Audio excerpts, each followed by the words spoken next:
hello. Today's video ay tayo nagluluto ng pata, adobong pata with flower blossom. Yung ano yan, bulaklak ng saging.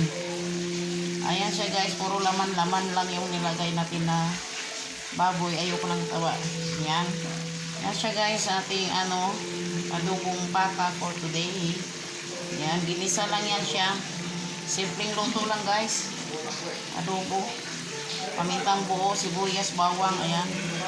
Nilagyan siya ng nilagyan yan siya ng bulaklak ng saging para mas okay.